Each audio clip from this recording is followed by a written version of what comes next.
أشهد أن لا إله إلا الله وحده لا شريك له وأشهد أن محمدا عبده ورسوله أما بعد فأعوذ بالله من الشيطان الرجيم بسم الله الرحمن الرحيم الحمد لله رب العالمين الرحمن الرحيم مالك يوم الدين إياك نعبد وإياك نستعين اهدنا الصراط المستقيم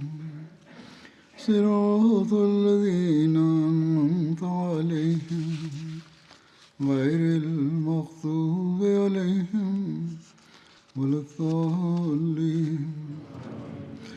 തിരുനബി ചരിത്രത്തിന്റെ വെളിച്ചത്തിൽ ഖൈബർ യുദ്ധത്തിൽ നബി സല്ലല്ലാഹു അലൈഹി വസല്ലമയുടെ മാതൃക ഏതു വിധത്തിലായിരുന്നു എന്നതിനെക്കുറിച്ചാണ് പറഞ്ഞു വന്നിരുന്നത്. ഖൈബർ യുദ്ധത്തിന് ശേഷം യഹൂദികളിൽ നിന്ന് തിരുനബി സല്ലല്ലാഹു അലൈഹി വസല്ലമയെ അപായപ്പെടുത്തുന്നതിനുള്ള ഒരു ഗൂഢാലോചന ഉണ്ടായിരുന്നു. വിഷലിപ്തമായ ആട്ടിറച്ചി നബി സല്ലല്ലാഹു അലൈഹി വസല്ലമിന് നൽകാനുള്ള പരിശ്രമവും ഉണ്ടായി. ഇതിന്റെ വിശദീകരണം ഇപ്രകാരമാണ്. ഖൈബർ ജയിച്ചടക്കിയതിനു ശേഷം ഖൈബറുകാരുമായി ഉടമ്പടി ഉണ്ടാക്കിയിരുന്നു.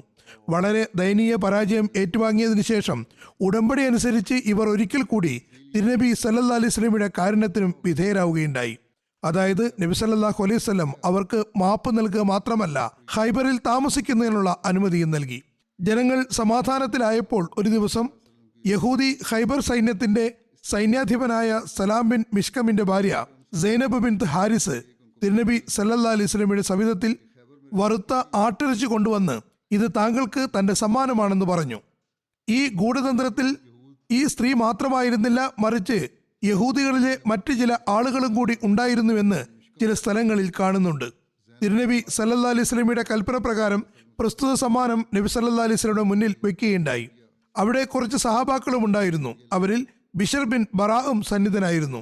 നബി സല്ലല്ലാഹു അലൈഹി വസല്ലം സഹാബാക്കളോട് പറഞ്ഞു, അടുത്തേക്ക് വരുവിൻ. അതിനുശേഷം നബി സല്ലല്ലാഹു അലൈഹി വസല്ലം അതിൽ നിന്ന് കൈഭാഗത്തുള്ള, അതായത് കുറകിൽ നിന്നുള്ള ഇറച്ചിയിൽ നിന്ന് ഒരു ചെറിയ കഷ്ണം എടുത്തു. മറ്റുള്ളവരും എടുക്കുകയുണ്ടായി. നബി സല്ലല്ലാഹു അലൈഹി വസല്ലം പറഞ്ഞു, കൈ പിന്നോട്ടെടുക്കുക. ആ ആട്ടിൻ കൈയുടെ ഇറച്ചി കഷ്ണം വിഷലിപ്തമാണെന്ന് മനസ്സിലാകുന്നുണ്ടായിരുന്നു. ഹദ്റത്ത് ബിഷർ ബിൻ ബറാ അവിടെ ഉണ്ടായിരുന്നു. അദ്ദേഹം പറഞ്ഞു, അങ്ങേക്ക് അന്തസ്സ് പ്രദാനം ചെയ്യുന്ന നാഥനാണ് സത്യം. ഞാൻ ഭക്ഷിച്ച കഷ്ണത്തിൽ എനിക്ക് ഒരു അസ്വസ്ഥത അനുഭവപ്പെട്ടിരുന്നു. പക്ഷേ അങ്ങയുടെ ഭക്ഷണം കേടുവരുത്തേണ്ടെന്ന് കരുതി ഞാനത് ഛർദ്ദിച്ചു കളയാതിരുന്നു. നബി സല്ലല്ലാഹു അലൈഹി വസല്ലം തിരുമേനി ആ കഷ്ണം പുറത്തേക്ക് തുപ്പിക്കളഞ്ഞു. പക്ഷെ എനിക്ക് എന്നെക്കാളും അധികം നബി സല്ലല്ലാഹു അലൈഹി വസല്ലമയെ സംബന്ധിച്ചുള്ള ചിന്തയായിരുന്നു എന്നെ അലട്ടിയത്. പക്ഷേ നബി സല്ലല്ലാഹു അലൈഹി വസല്ലം അത് ഇറക്കിയില്ല എന്നറിഞ്ഞപ്പോൾ ഞാൻ സന്തോഷിച്ചു. ഹദ്റത്ത് ബിഷർ തന്റെ സ്ഥലത്ത് നിന്ന് എഴുന്നേറ്റിട്ടുണ്ടായിരുന്നില്ല. അതിനു മുമ്പേ അദ്ദേഹത്തിന്റെ നിറം മാറാൻ തുടങ്ങി. പിന്നെ അദ്ദേഹം ഒരുപാട് രോഗിയായി തീർന്നു. സ്വയമായി തിരിഞ്ഞു കിടക്കാൻ പോലും കഴിയുമായിരുന്നില്ല. അങ്ങനെ ഏകദേശം ഒരു വർഷത്തിന് ശേഷം അദ്ദേഹം വഫാത്തായി. ചിലർ പറയുന്നു തന്റെ സ്ഥലത്ത് നിന്ന് അനങ്ങാൻ പോലും കഴിഞ്ഞിരുന്നില്ല. അങ്ങനെ തന്നെ അദ്ദേഹം വഫാത്തായി. രണ്ട് നിവേദനങ്ങളുമുണ്ട്. നബി സല്ലല്ലാഹു അലൈഹി വസല്ലം ഇറച്ചു കൊടുത്ത സ്ത്രീയെ വിളിച്ചു. എന്നിട്ട് പറഞ്ഞു, നീ ഈ ആട്ടിറച്ചിയിൽ വിഷം ചേർത്തിട്ടുണ്ടായിരുന്നുവോ? അവൾ പറഞ്ഞു, താങ്കളോട് ആരാണത് പറഞ്ഞത്? നബി സല്ലല്ലാഹു അലൈഹി വസല്ലം തിരുമേനി പറഞ്ഞു, എനിക്കതിന്റെ കയ്യിലെ മാംസകഷ്ണം തന്നെ വിവരം നൽകുകയായിരുന്നു. അതാണ് എന്റെ കയ്യിലുണ്ടായിരുന്നതും. അവൾ പറഞ്ഞു, അതെ, ഞാനതിൽ വിഷം ചേർത്തിരുന്നു. നബി സല്ലല്ലാഹു അലൈഹി വസല്ലം ചോദിച്ചു, ഇങ്ങനെ ചെയ്യാൻ നിന്നോട് ആരാണ് പറഞ്ഞത്? അവൾ പറഞ്ഞു, താങ്കൾ എന്റെ സമുദായത്തോട് ചെയ്ത കാര്യങ്ങൾ താങ്കളിൽ നിന്ന് ഗോപ്യമല്ല. താങ്കൾ രാജാവാണെങ്കിൽ ഞങ്ങൾക്ക് താങ്കളിൽ നിന്ന് മോചനം കിട്ടുമെന്നും, അതല്ല താങ്കൾ നബിയാണെങ്കിൽ താങ്കൾക്ക് അതേപ്പറ്റി അറിവ് കിട്ടുമെന്നും ഞാൻ കരുതി. നബി സല്ലല്ലാഹു അലൈഹി വസല്ലം ആ സ്ത്രീക്ക് മാപ്പ് കൊടുക്കുകയുണ്ടായി. സ്ത്രീയോട് പ്രതികാരം ചെയ്തില്ല. മറ്റൊരു നിവേദനത്തിൽ പറയുന്നു, നബി സല്ലല്ലാഹു അലൈഹി വസല്ലം അവളോട് ചോദിച്ചു, ഇങ്ങനെ ചെയ്യാൻ നിന്നെ ആരാണ് പ്രേരിപ്പിച്ചത്? അവൾ പറഞ്ഞു, താങ്കൾ എൻ്റെ പിതാവിനെയും എൻ്റെ പിതൃവിനെയും എൻ്റെ ഭർത്താവിനെയും എൻ്റെ സഹോദരനെയും വധിക്കുകയുണ്ടായി. മറ്റൊരു നിവേദനമനുസരിച്ച് ഹദ്റത്ത് ബിഷർ വഫാത്തായപ്പോൾ നബി സല്ലല്ലാഹു അലൈഹി വസല്ലം ആ സ്ത്രീയെ വധിക്കുവാൻ കൽപ്പന നൽകുകയുണ്ടായി. അങ്ങനെ അവളെ വധിക്കുകയും ചെയ്തു. ഇങ്ങനെയും ഒരു നിവേദനമുണ്ട്. സഹീഹ് മുസ്ലിമുള്ള നിവേദനത്തിൽ പറയുന്നു, ആ സ്ത്രീയെ വധിക്കുകയുണ്ടായില്ല. ഹദ്റത്ത് അനസ് നിവേദനം ചെയ്യുന്നു, ഒരു യഹൂദ സ്ത്രീ തിരുനബി സല്ലല്ലാഹു അലൈഹി വസല്ലമയുടെ അടുക്കൽ വിഷലിപ്തമായ ആട്ടിറച്ചി കൊണ്ടുവന്നു. നബി സല്ലല്ലാഹു അലൈഹി വസല്ലം അതിൽ നിന്ന് കുറച്ച് ഭക്ഷിക്കുകയും ചെയ്തു. പിന്നീട് ആ സ്ത്രീയെ നബി സല്ലല്ലാഹു അലൈഹി വസല്ലമയ്ക്ക് മുന്നിൽ കൊണ്ടുവന്നു. നബി സല്ലല്ലാഹു അലൈഹി വസല്ലം ആ സ്ത്രീയോട് അതിനെ സംബന്ധിച്ച് ചോദിച്ചപ്പോൾ അവൾ പറഞ്ഞു, എനിക്ക് താങ്കളെ കൊല്ലുക എന്നതായിരുന്നു ഉദ്ദേശം. നബി സല്ലല്ലാഹു അലൈഹി വസല്ലം തിരുമേനി പറഞ്ഞു, അള്ളാഹു നിനക്ക് അതിന് കൽപ്പ നൽകാൻ ഒരിക്കലും സാധ്യതയില്ല. നിവേദകൻ പറയുന്നു, ഇത്തരം ദുരുദ്ദേശമുള്ള അവളെ വധിക്കട്ടെ എന്ന് ആളുകൾ ചോദിക്കുകയുണ്ടായി. നബി സല്ലല്ലാഹു അലൈഹി വസല്ലം പറഞ്ഞു, അരുത്. നിവേദകൻ പറയുന്നു, ഞാൻ പ്രസ്തുത ഇറച്ചിയുടെ സ്വാധീനം നബി സല്ലല്ലാഹു അലൈഹി വസല്ലമയുടെ തൊണ്ടയിൽ അനുഭവപ്പെട്ടിരുന്നതായി കരുതുന്നു. അല്ലാമ നബവി സഹീഹ് മുസ്ലിമിന്റെ വ്യാഖ്യാനത്തിൽ എഴുതുന്നു, ഹദ്രത്ത് ജാബിറിൽ നിന്നുള്ള നിവേദനം, നബി സല്ലല്ലാഹു അലൈഹി വസല്ലം ആ സ്ത്രീയെ കൊല്ലുന്നതിന് പറയുകയുണ്ടായി. ഹദ്രത്ത് ഇബ്നു അബ്ബാസ് നിവേദനം ചെയ്യുന്നു, നബി സല്ലല്ലാഹു അലൈഹി വസല്ലം ആ സ്ത്രീയെ ഹദ്രത്ത് ബിഷറിന്റെ അനന്തരാവകാശികളെ ഏൽപ്പിക്കുകയും അവർ അവളെ കൊല്ലുകയുമുണ്ടായി. നബി സല്ലല്ലാഹു അലൈഹി വസല്ലം അവളെ കൊല്ലുകയുണ്ടായില്ല എന്ന കാര്യത്തിൽ ഭൂരിപക്ഷം ഹദീസ് പടുക്കളും യോജിക്കുന്നു. ഖാദി റിയാസിന്റെ വീക്ഷണത്തിൽ നബി സല്ലല്ലാഹു അലൈഹി വസല്ലം ആ സ്ത്രീയെ വധിച്ചുവെന്നും ഇല്ല എന്നും പറയുന്ന നിവേദനങ്ങളെ താദാത്മ്യപ്പെടുത്തി നോക്കുകയാണെങ്കിൽ നബി സല്ലല്ലാഹു അലൈഹി വസല്ലം അവളെ വധിക്കുകയുണ്ടായില്ലെങ്കിലും ഹദ്രത്ത് ബിഷർ വഫാത്തായപ്പോൾ നബി സല്ലല്ലാഹു അലൈഹി വസല്ലം ആ സ്ത്രീയെ അദ്ദേഹത്തിന്റെ അനന്തരാവകാശികൾക്ക് ഏൽപ്പിച്ചു കൊടുക്കുകയുണ്ടായി. അവർ പ്രതികാരമെന്ന നിലയ്ക്ക് അവളെ കൊല്ലുകയും ചെയ്തു. പക്ഷെ ആ സ്ത്രീക്ക് മാപ്പ് കൊടുത്തു എന്നതിന് തന്നെയാണ് കൂടുതൽ സാധ്യത. മുസ്ലിമിലുള്ള ഹദീസിൽ നിന്ന് അതാണ് വ്യക്തമാകുന്നത്. ഹദ്രത്ത് മുസ്ലിം മൗദും ഇതേ അഭിപ്രായമാണ് പറയുന്നത്. ഹദ്രത്ത് മുസ്ലിം മൗദ് പറയുന്നു, ഒരു യഹൂദ സ്ത്രീ സഹാബാക്കളോട് ചോദിച്ചു, നബി സല്ലല്ലാഹു അലൈഹി വസല്ലം ഇറച്ചി ഭക്ഷണത്തിൽ ഏത് ഭാഗമാണ് കൂടുതലായി ഇഷ്ടപ്പെടുന്നത്? സഹാബാക്കൾ പറഞ്ഞു, കൈയുടെ ഭാഗത്തുള്ള ഭക്ഷണമാണ് ഇഷ്ടം. അപ്പോൾ ആ സ്ത്രീ ഒരു ആടിനെ അറക്കുകയും പിന്നെ പാറമുകളിൽ വെച്ച് അതിന്റെ ഇറച്ചി ഉണക്കുകയും ചെയ്തു. തുടർന്ന് അതിൽ വിഷം കലർത്തുകയും ചെയ്തു. പ്രത്യേകിച്ചും കയ്യിലെ ഭാഗത്തുള്ള ഇറച്ചിയെ സംബന്ധിച്ച് പറയുന്നു, അത് തിരുനബി സല്ലല്ലാഹു അലൈഹി വസല്ലമയ്ക്ക് ഏറെ ഇഷ്ടമുള്ള ഭാഗമായിരുന്നു. സൂര്യാസ്തമയത്തിന് ശേഷം നബി സല്ലല്ലാഹു അലൈഹി വസല്ലം വൈകുന്നേരത്തുള്ള നമസ്കാരം കഴിഞ്ഞ് തന്റെ താവളത്തിലേക്ക് മടങ്ങുമ്പോൾ നബി സല്ലല്ലാഹു അലൈഹി വസല്ലമയുടെ കൂടാരത്തിനടുത്ത് ഒരു സ്ത്രീ ഇരിക്കുന്നതായി കണ്ടു. നബി സല്ലല്ലാഹു അലൈഹി വസല്ലം അവളോട് ചോദിച്ചു, നീ എന്തിനാണ് ഇവിടെ വന്നിട്ടുള്ളത്? അവൾ പറഞ്ഞു, അല്ലയോ അബുൽ ഖാസിം, ഞാൻ താങ്കൾക്ക് വേണ്ടി ഒരു ഉപഹാരം കൊണ്ടുവന്നിരിക്കുകയാണ്.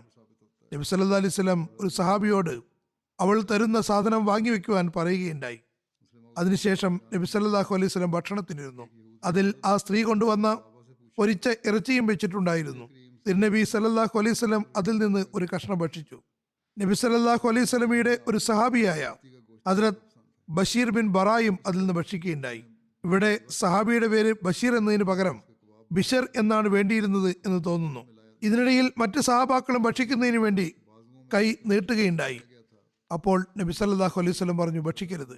കാരണം നബി സല്ലല്ലാഹു അലൈഹി വസല്ലമയോട് ഇറച്ചിയിൽ വിഷം കലർത്തിയിട്ടുണ്ടെന്ന് പ്രസ്തുത കുറകിന്റെ കഷ്ണം അറിയിക്കുന്നുണ്ടായിരുന്നു. അതിന്റെ അർത്ഥം നബി സല്ലല്ലാഹു അലൈഹി വസല്ലമയ്ക്ക് അത് സംബന്ധിച്ച് എന്തോ ഇൽഹാമുണ്ടായി എന്നാണ്. മാത്രമല്ല ഇതൊരു അറബി ശൈലിയാണ്. അതിന്റെ അർത്ഥം ഇറച്ചി രുചിച്ചപ്പോൾ തന്നെ അതിൽ വിഷം കലർത്തിയിട്ടുണ്ടെന്ന് മനസ്സിലായി എന്നാകുന്നു. വിശുദ്ധ ഖുർആനിൽ മൂസാ നബിയുടെ കാലത്തുള്ളൊരു സംഭവം വിവരിച്ചുകൊണ്ട് ഒരു ചുമരിനെ സംബന്ധിച്ച് അത് വീഴാൻ ഒരുങ്ങുകയായിരുന്നു എന്ന് പറയുന്നു. അതിന്റെ അർത്ഥം അത് വീഴാനുള്ള എല്ലാ കാര്യങ്ങളും ഉണ്ടായിരുന്നു എന്നാണ്. ചുരുക്കത്തിൽ ഇവിടെയും അത് തന്നെയാണ് അർത്ഥമാക്കുന്നത്. ഈ കൈയുടെ അഥവാ കുറകിന്റെ കഷ്ണം എന്നോട് പറയുന്നു, അതായത് അതിന്റെ ആ കഷ്ണം രുചിച്ചപ്പോൾ എനിക്ക് മനസ്സിലായി.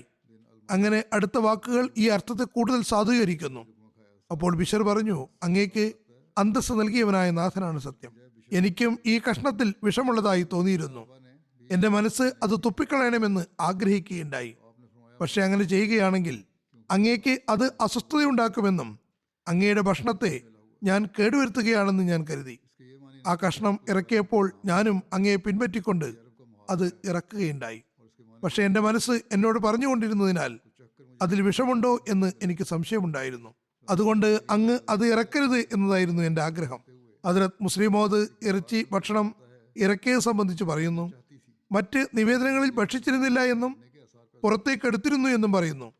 തുടർന്ന് അദ്ദേഹം പറയുന്നു, അതിന് ഏതാനും നിമിഷങ്ങൾക്ക് ശേഷം ബിഷറിന്റെ ആരോഗ്യം മോശമായി.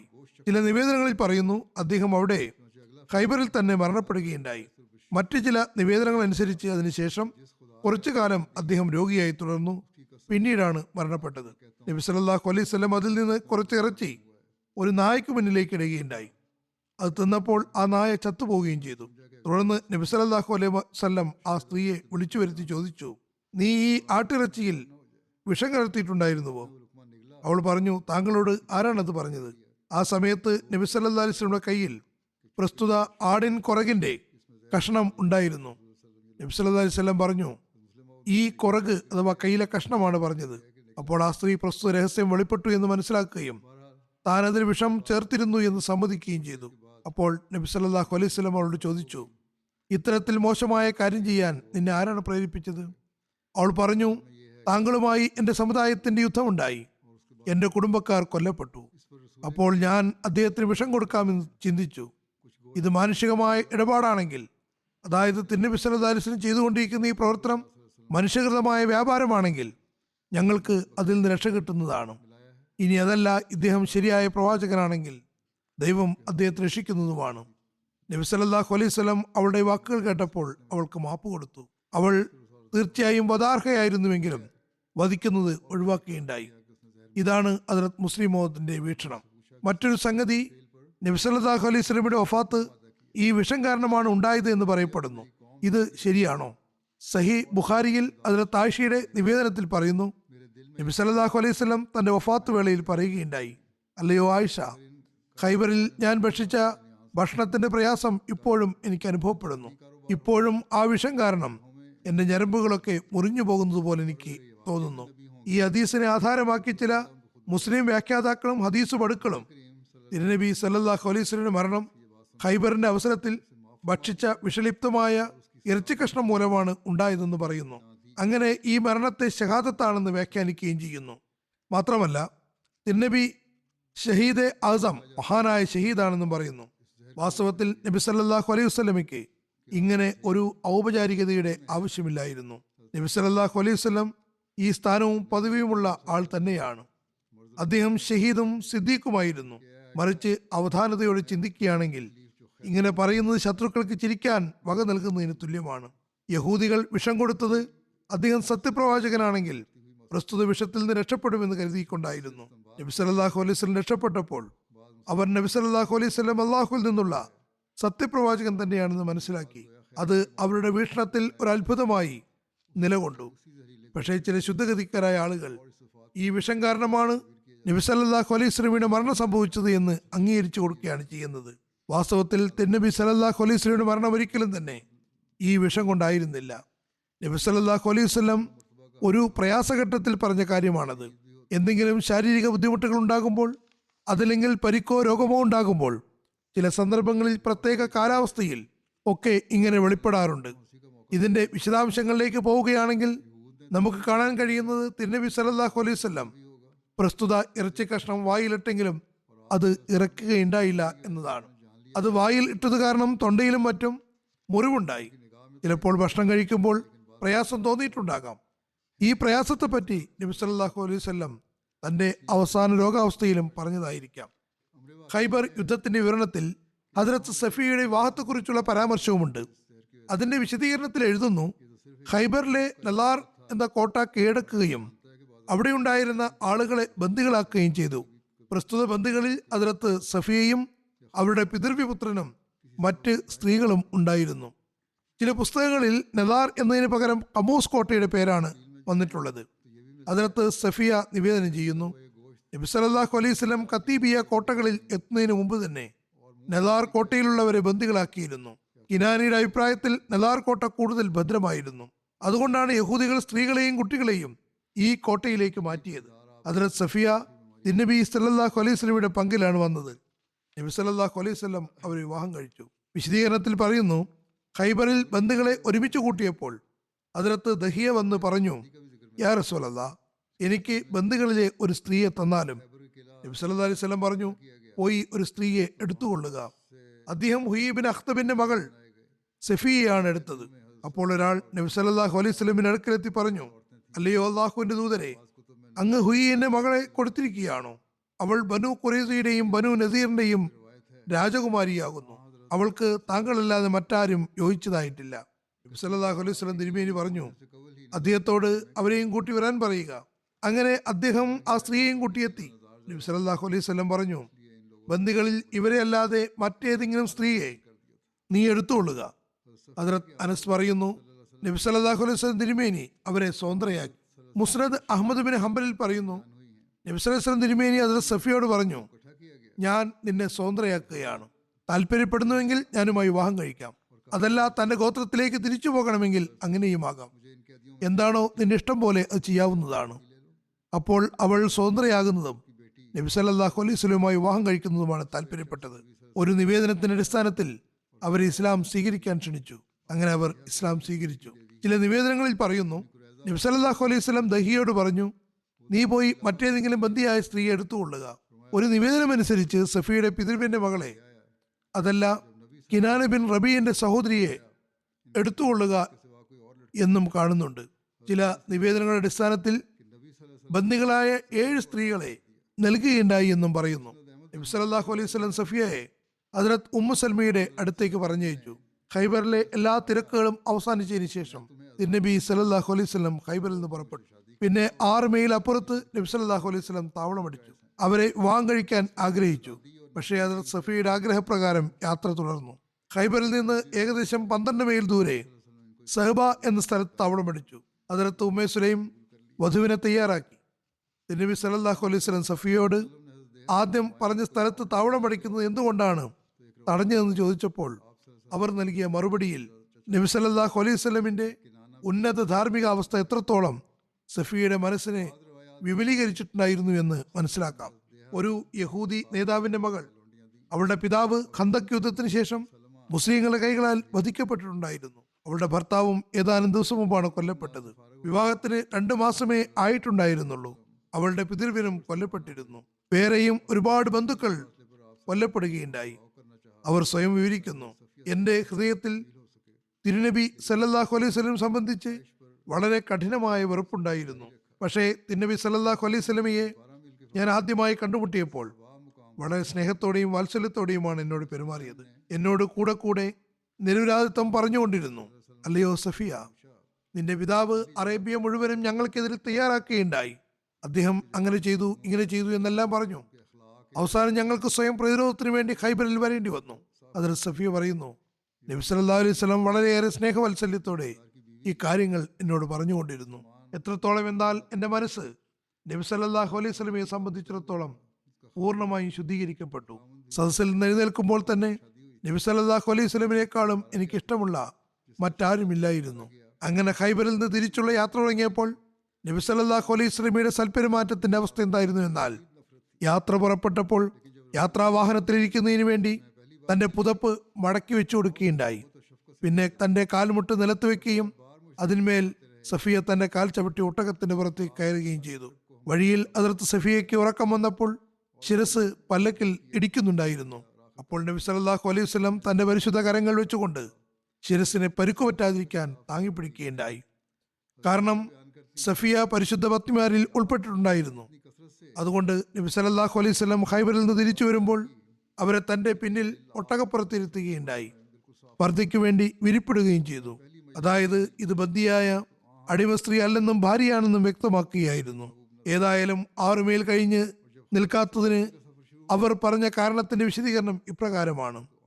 നബി സല്ലല്ലാഹു അലൈഹി വസല്ലമിന്റെ ഉന്നത ധാർമ്മിക സ്വഭാവത്തിൽ ഹദ്റത്ത് സഫിയ വളരെയേറെ സ്വാധീനിക്കപ്പെടുകയും അവർക്ക് ലോകത്ത് നബി സല്ലല്ലാഹു അലൈഹി വസല്ലമയെക്കാളും പ്രിയപ്പെട്ടതായി ആരുമില്ലാത്ത അവസ്ഥ ആവുകയും ചെയ്തു.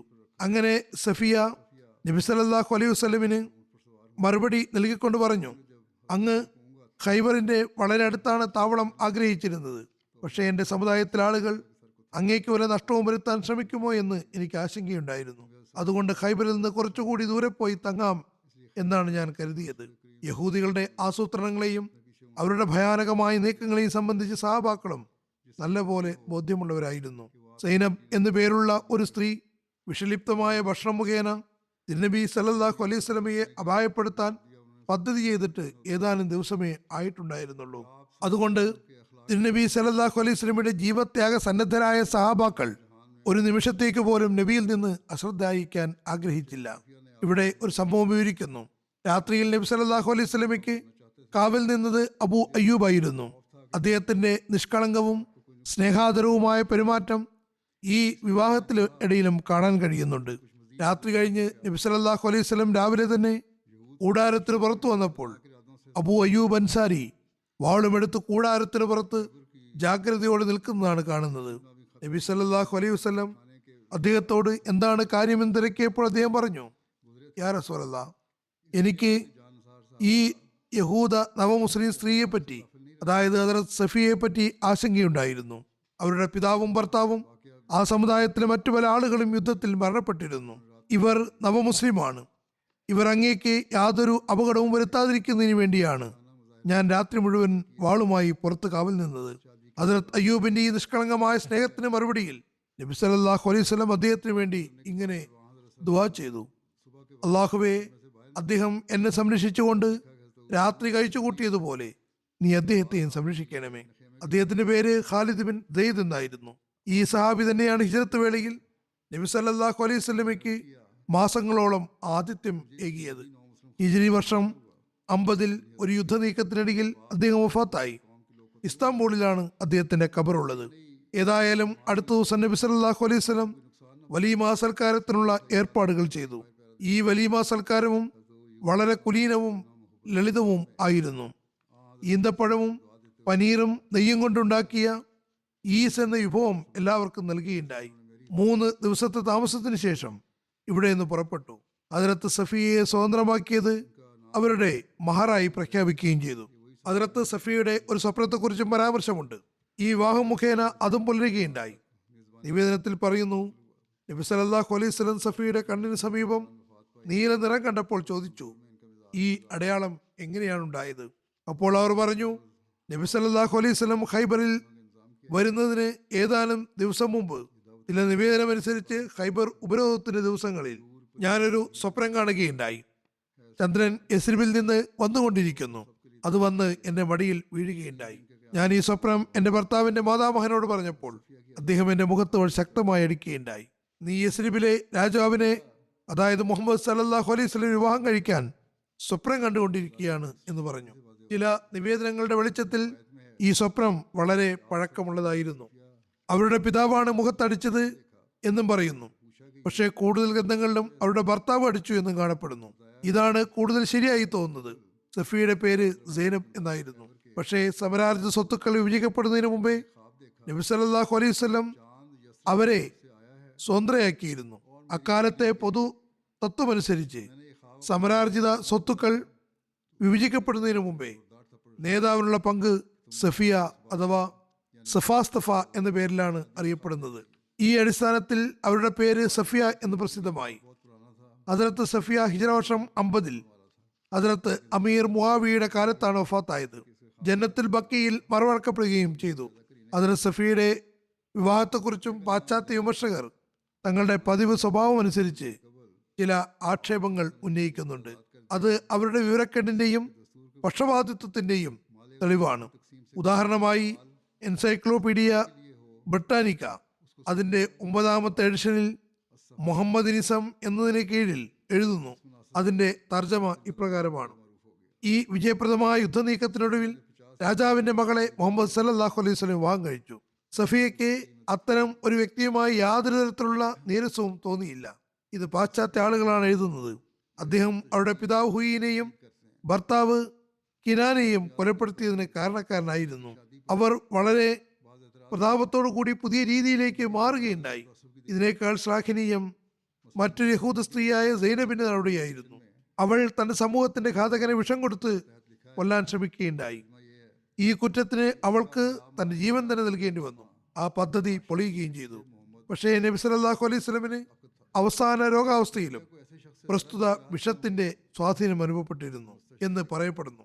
സഫിയെ വിമർശിച്ചുകൊണ്ട് എഴുതുന്നു, അവരുടെ ഭർത്താവും പിതാവും കൊല്ലപ്പെടുകയുണ്ടായി. പക്ഷേ അവർ തങ്ങളുടെ ആത്മാഭിമാനം പ്രകടിപ്പിച്ചുകൊണ്ട് പകരം ചോദിക്കേണ്ടിയിരുന്നു. എന്നാൽ അവർ തന്റെ സ്വാതാല്പര്യത്തിന് മുൻഗണന നൽകുകയും മുഹമ്മദ് സല്ലല്ലാഹു അലൈഹി വസല്ലം വിവാഹം കഴിക്കുകയും ഉണ്ടായി. ഇതിനെ അപേക്ഷിച്ച് നേരത്തെ പറഞ്ഞ യഹൂദ സ്ത്രീ വിഷം നൽകുകയാണ് ഉണ്ടായത്. അവരെ പുകഴ്ത്തുകയും ചെയ്യുന്നുണ്ട്. അതായത് അവർ ചുരുങ്ങിയ വർഷം തന്റെ ആത്മാഭിമാനം പ്രകടിപ്പിക്കുകയുണ്ടായി. മുഹമ്മദ് സല്ലല്ലാഹു അലൈഹി വസല്ലം വധിക്കാൻ ശ്രമിച്ചു. ഈ എഴുത്തുകാരുടെ ഇസ്ലാമിനോടുള്ള, ഇസ്ലാം മത സ്ഥാപകരോടുമുള്ള ശത്രുതയിൽ യാതൊരു പരിധിയുമില്ല. നേർബുദ്ധിയുള്ള ആളുകൾ ഈ വാചകങ്ങളിൽ നിന്ന് എന്താണ് മനസ്സിലാക്കുക എന്നുള്ള കാര്യം പോലും അവർ ചിന്തിച്ചില്ല. പക്ഷപാതത്തിന്റെ വിഷം അവരുടെ എഴുത്തുകളിൽ നിന്ന് സ്വയം വെളിപ്പെടുന്നു. അവർ നീതിപൂർവ്വം പെരുമാറുന്നില്ല. ഖൈബറിലെ യഹൂദികൾ തിരുനബി സല്ലല്ലാഹു അലൈഹി വസല്ലമയുമായി ശക്തമായ പോരാട്ടം നടത്തുകയും പിന്നെ വളരെ നിന്ദാവഹമായി പരാജയപ്പെടുകയും ചെയ്തു. അതിനുശേഷം അവരോട് എങ്ങനെയാണ് പെരുമാറേണ്ടിയിരുന്നത്? ഈ യുദ്ധനിയമം ആ കാലഘട്ടത്തിലേതാണെങ്കിലും ഈ പുരോഗമന കാലഘട്ടത്തിലേതാണെങ്കിലും ശരി, അവരെ മുഴുവനും വാളിനിരയാക്കിയെങ്കിൽ അതും അനുവദനീയമായിരുന്നു. അവരുടെ ബൈബിളിന്റെ അടിസ്ഥാനത്തിലും ആ കാലഘട്ടത്തിലുണ്ടായിരുന്ന നിയമവും രീതിയും അനുസരിച്ചും അതെല്ലാം അനുവദിക്കപ്പെട്ടിരുന്നു. പക്ഷേ ആ ആക്രമികളെ കീഴ്പ്പെടുത്തിയതിനു ശേഷം നബി സല്ലല്ലാഹു അലൈഹി വസല്ലം അവരോട് ഓർമ്മയോടെയും സഹിഷ്ണുതയോടെയും പെരുമാറി. അതിനെ സംബന്ധിച്ച് അവർ ശ്ലാഘിക്കുന്നത് പോകട്ടെ, പരാമർശിക്കുന്നത് പോലുമില്ല.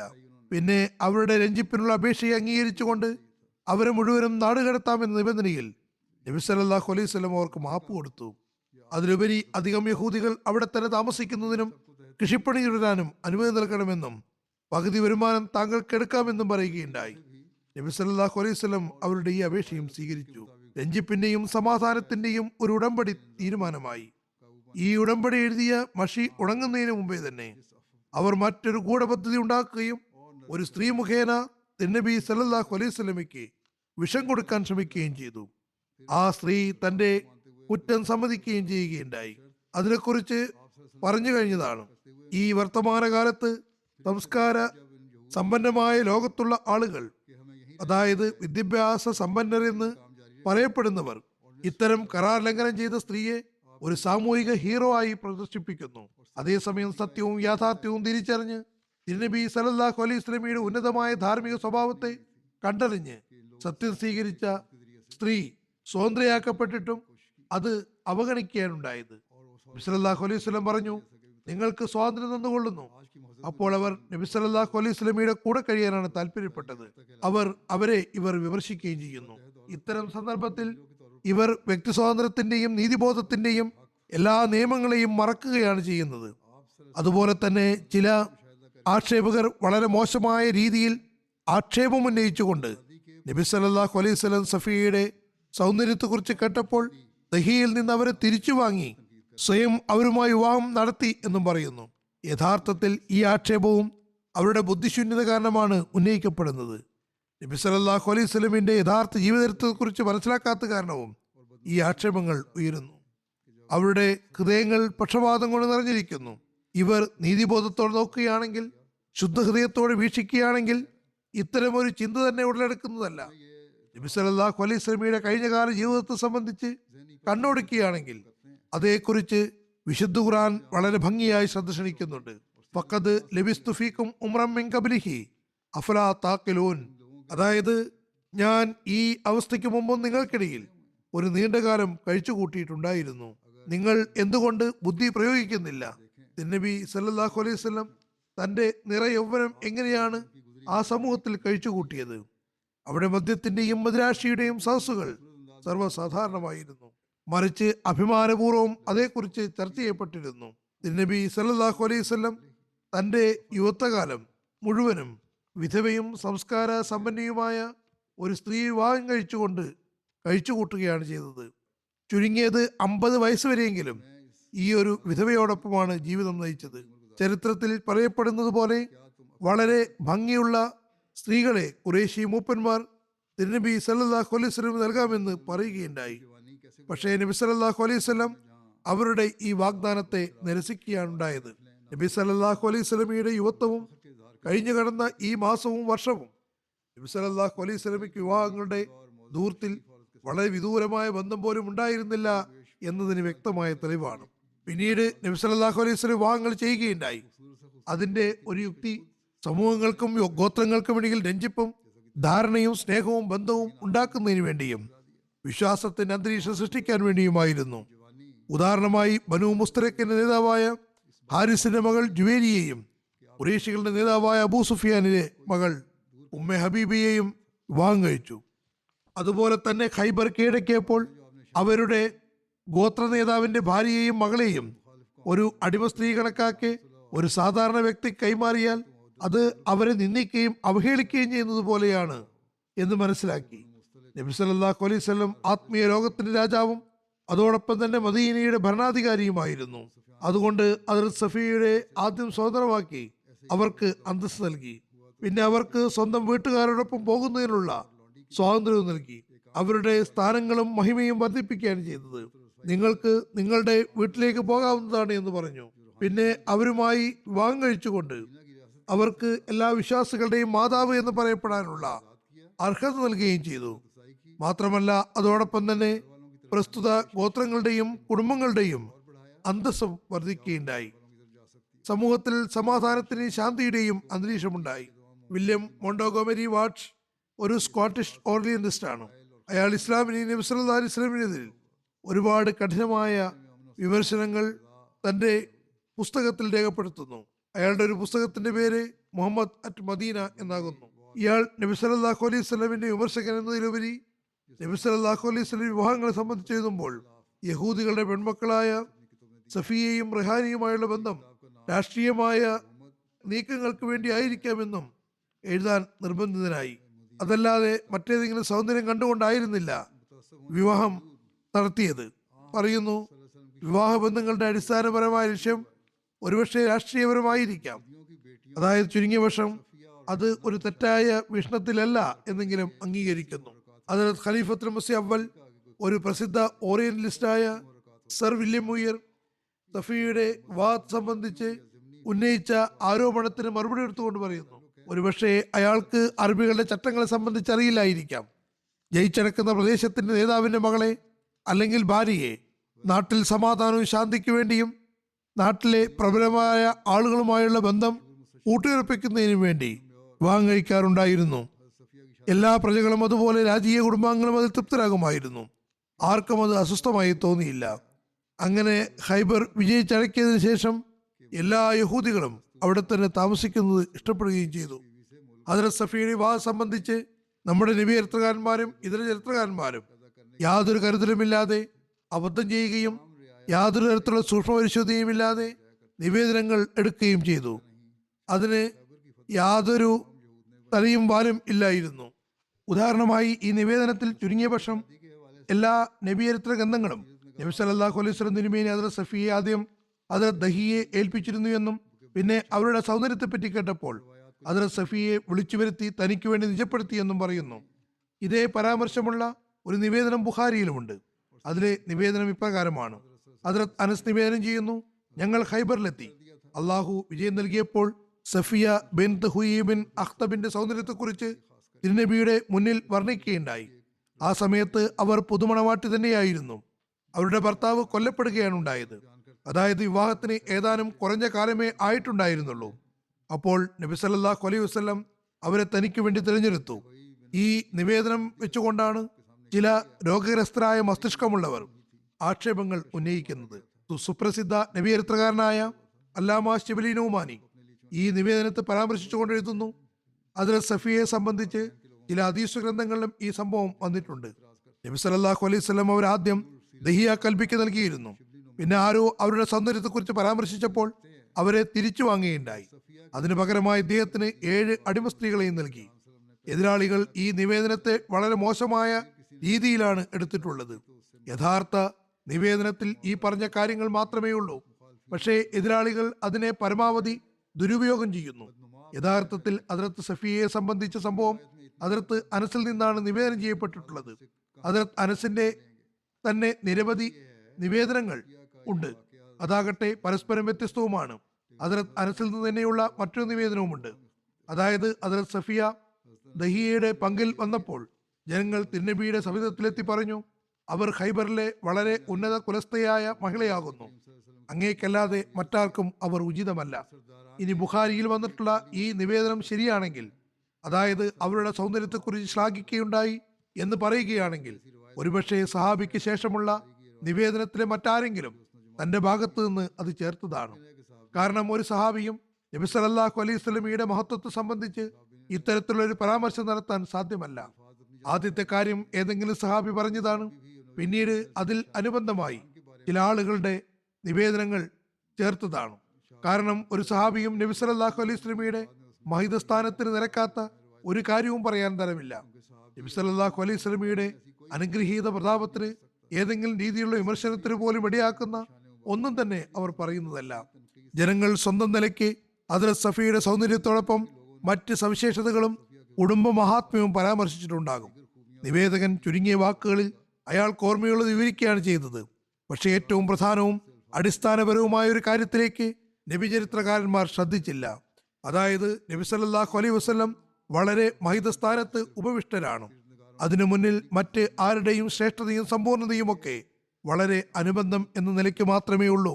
നബി സല്ലല്ലാഹു അലൈഹി വസല്ലം വിവാഹം കഴിക്കാൻ തീരുമാനിച്ചപ്പോൾ അതിന്റെ അടിസ്ഥാന കാരണം ദൈവിക കൽപ്പന മാത്രമായിരുന്നു. നബി സല്ലല്ലാഹു അലൈഹി വസല്ലമയുടെ അനക്കമടക്കങ്ങളെല്ലാം ദൈവിക ഇച്ഛ കൂടാതെ ഉണ്ടായിരുന്നില്ല. അള്ളാഹു തന്നെ അത് സംബന്ധിച്ച് പറയുന്നു, ഖുൽ ഇന്ന സ്വലാത്തി വനുസുക്കി വമഹിയായ വമമാതി ലില്ലാഹി റബ്ബിൽ ആലമീൻ. നീ പറയുക, എന്റെ ആരാധനകളും എന്റെ ത്യാഗങ്ങളും എന്റെ ജീവിതവും എന്റെ മരണവും അള്ളാഹുവിന് വേണ്ടി മാത്രമുള്ളതാണ്. അവൻ സകല ലോകത്തിന്റെയും നാഥനാകുന്നു. എല്ലാ കർമ്മങ്ങളും അവന് വേണ്ടിയാകുമ്പോൾ ആ മഹാത്മാവിന് ഓരോ നിമിഷവും അർശിന്റെ നാഥൻ മാർഗദർശനങ്ങളും നൽകിക്കൊണ്ടിരുന്നു. എന്നിരിക്കെ അദ്ദേഹം സ്വയം എങ്ങനെയാണ് ഇത്ര വലിയ ഒരു തീരുമാനമെടുക്കുക? നബി സല്ലല്ലാഹു അലൈഹി വസല്ലം ചെയ്ത ഈ എല്ലാ വിവാഹങ്ങളും തീർച്ചയായും ദൈവികമായിരുന്നു. അതിന്റെ പരിണിത ഫലങ്ങളും വളരെയേറെ അനുഗ്രഹങ്ങൾക്ക് പാത്രമായിരുന്നു. ഹദ്രത്ത് മസീഹ് മൗഊദ് അലൈഹി ഇസ്ലാം തന്റെ ഗ്രന്ഥമായ ഐനെ കമാലത്ത് ഇസ്ലാമിൽ പറയുന്നു, തിരുനബി സല്ലല്ലാഹു അലൈഹി വസല്ലമയുടെ ഒരു കർമ്മവും ഒരു വാക്കുപോലും വഹിയിൽ നിന്നും ഒഴിഞ്ഞതായിരുന്നില്ല എന്നാണ് നബി സല്ലല്ലാഹു അലൈഹി വസല്ലമയെ സംബന്ധിച്ച് സഹാബാക്കൾ ഉറച്ചു വിശ്വസിച്ചിട്ടുണ്ടായിരുന്നത്. അതായത് വാക്കുകളോ വിശദമോ ഗോപ്യമോ പ്രകടമോ തുറസായ നിലയിലോ സദൃശ്യ രൂപത്തിലോ എത്രത്തോളം എന്നാൽ നബി സല്ലല്ലാഹു അലൈഹി വസല്ലമയുടെ പ്രധാനപ്പെട്ട കാര്യങ്ങളോ സ്വകാര്യ ദൈവിക ഭാഷണമോ അതല്ലെങ്കിൽ ഭാര്യമാരെ സംബന്ധിച്ച രഹസ്യങ്ങളോ അന്നപാനീയങ്ങളെ പറ്റിയോ വസ്ത്രത്തെ പറ്റിയോ ജീവിത ആവശ്യങ്ങളെ സംബന്ധിച്ച ദൈനംദിന കുടുംബകാര്യങ്ങളോ ആകട്ടെ, എല്ലാം ഇതേ ചിന്തയിലാണ് ഹദീസുകളിൽ രേഖപ്പെടുത്തിയിട്ടുള്ളത്. അതായത് എല്ലാ കർമ്മങ്ങളും വാക്കുകളും റൂഹുൽ ഖുദ്സിന്റെ പ്രകാശത്താലായിരുന്നു. അബൂ ദാവൂദ് പോലെയുള്ള ഗ്രന്ഥങ്ങളിൽ ഈ ഹദീസ് വന്നിട്ടുമുണ്ട്. ഇമാം അഹമ്മദും ചിലർ മുഖേന അബ്ദുല്ലാ ബിൻ ഉമറിൽ നിന്ന് നിവേദനം ചെയ്യുന്നു.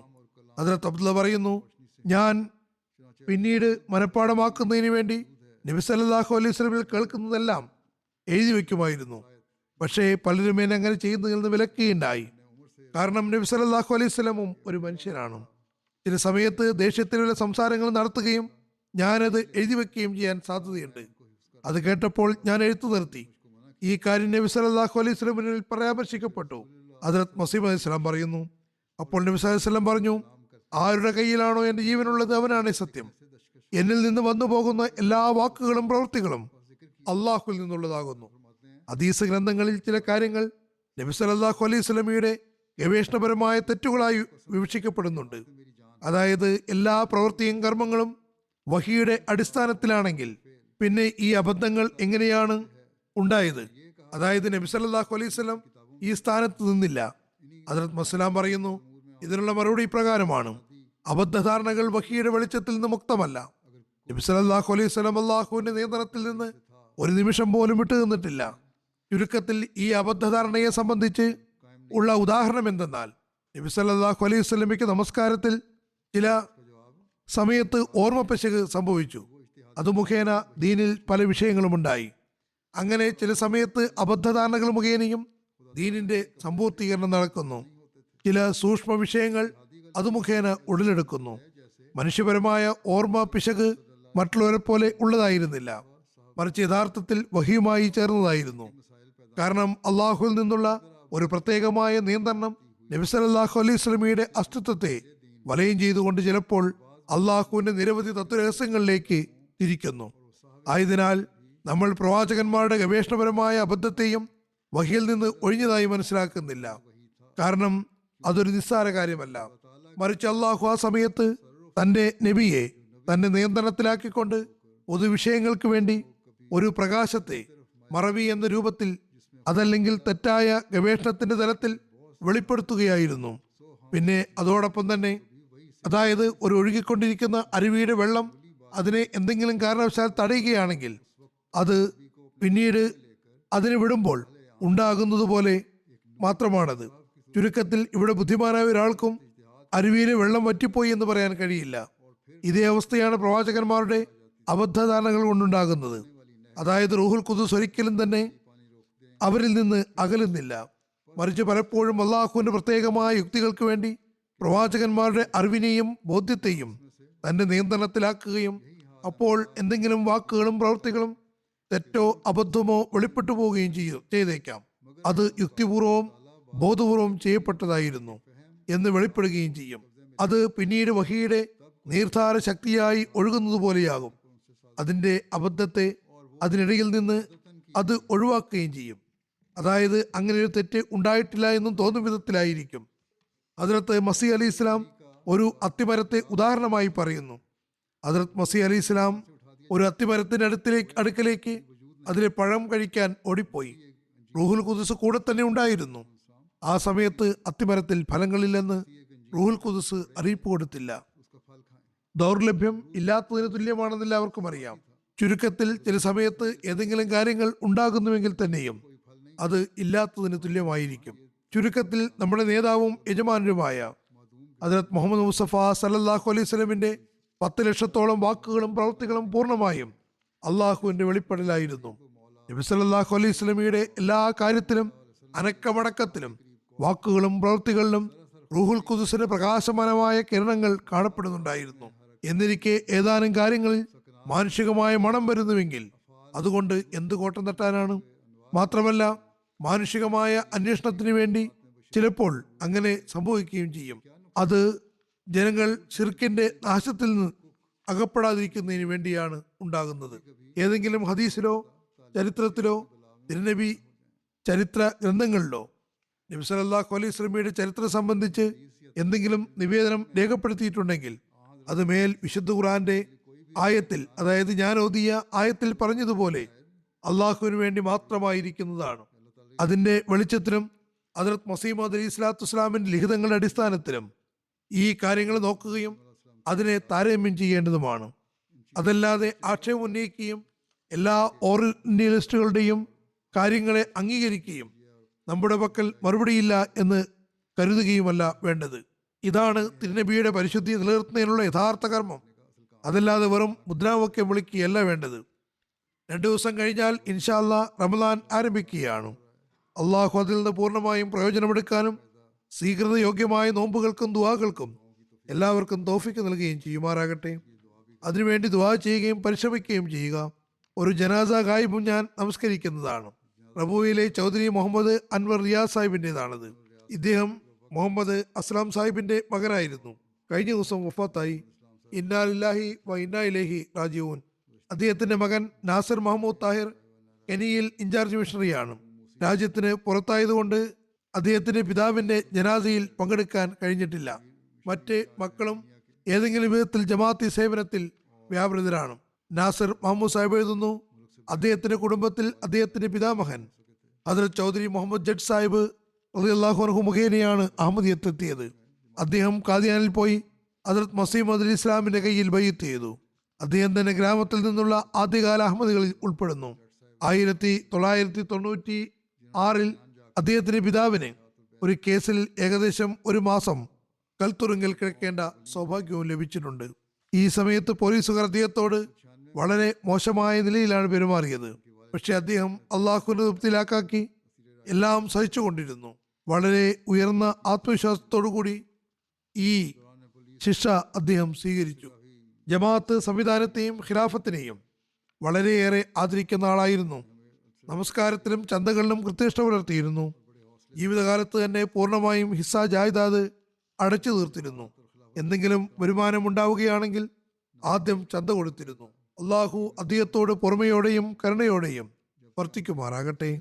അദ്ദേഹത്തിന്റെ മക്കൾക്കും ക്ഷമയും സ്ഥൈര്യവും നൽകുമാറാകട്ടെ. അദ്ദേഹത്തിന്റെ വിദേശത്തുള്ള മകനും സ്ഥൈര്യവും ക്ഷമയും നൽകുമാറാകട്ടെ.